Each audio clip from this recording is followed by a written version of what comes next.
Well, I have to say that I am really quite sobered and in a deep sense of contemplation in regards to our dear Dharma sister, Venerable Chuni's mother's passing yesterday. And these are the pieces that are coming up for me. And death is one of those particular things that happens in this world that really does, for some reason, it propels me to work on my practice in a way that a lot of things that happen in my life and in the extraneous life around me don't seem to shake me up and get me thinking more deeply. First of all is 2 points, the 6 disadvantages or the sufferings of being in these bodies under the control of afflictions and karma, life after life, born and reborn, is the first one. I'm really quite stunned by the uncertainty of cyclic existence, in the fact that I think maybe 7 or 8 days ago, Venerable Chuni was talking to her mom. I mean, there were some health concerns. She talked to her, touched base with her after being in retreat for a few months. And then within a week, a very short time, mother is gone.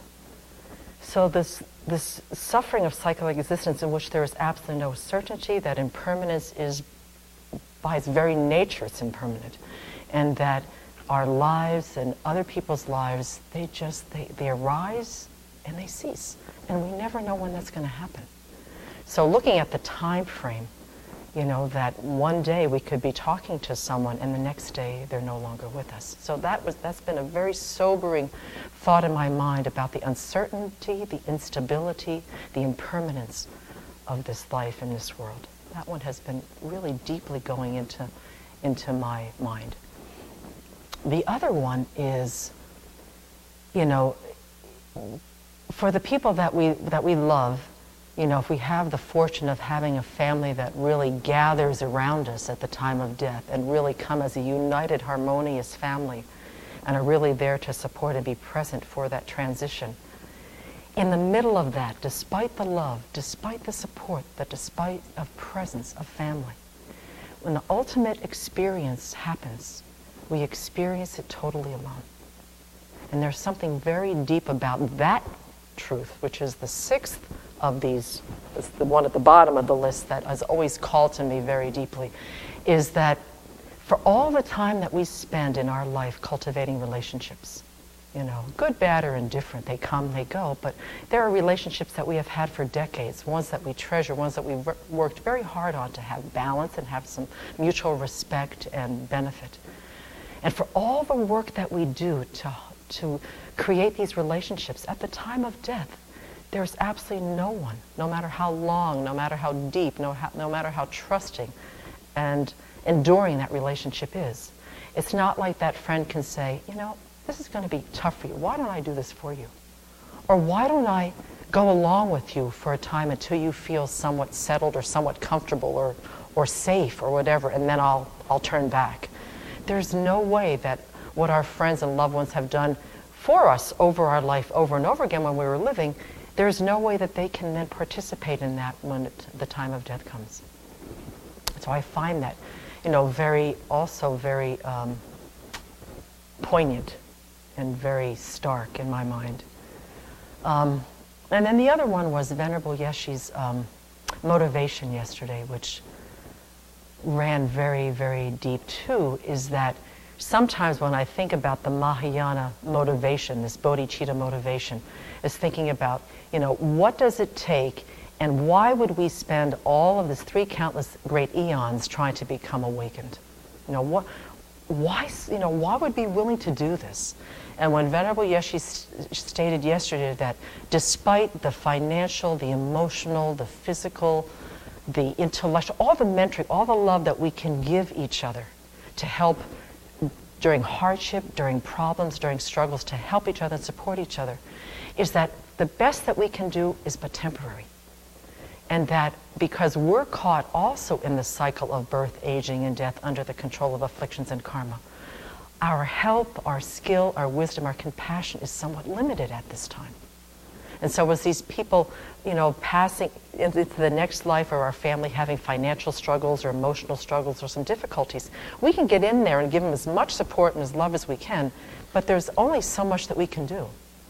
And so when I was thinking about what she said yesterday is, you know, that's why, at least for me, I said, this is a really good reason why to bother to spend 3 countless great eons, because until I become awakened, until I become a Buddha, my ability to help, my ability to guide, my ability to step in and be able to help people and beings alleviate their suffering, I can grow it only so much. And until I become awakened, I'm always going to have some kind of limitations because I'm still in the cycle as well. And even when I become a bodhisattva, my potential is going to expand exponentially.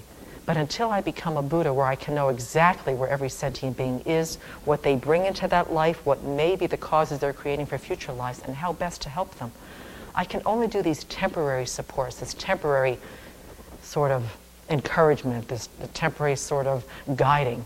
And so it helped me to kind of get down into that mind that sometimes thinks it's going to take too long and it's going to be too difficult, and am I going to be able to do it?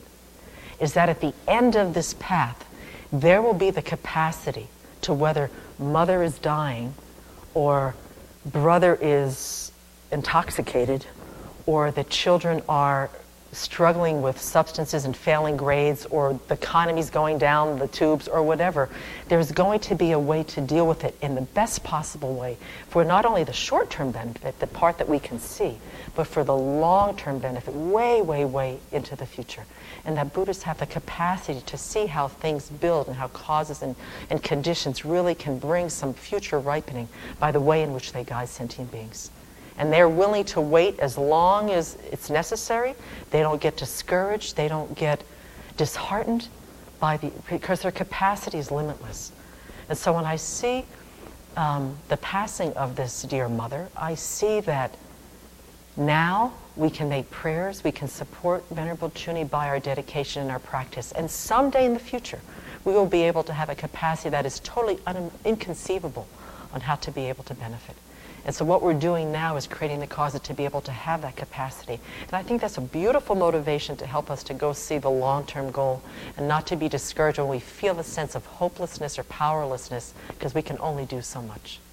That the suffering is experienced alone, that the uncertainty of this life shows itself all the time, and that we really, at this point, are quite limited in our capacity.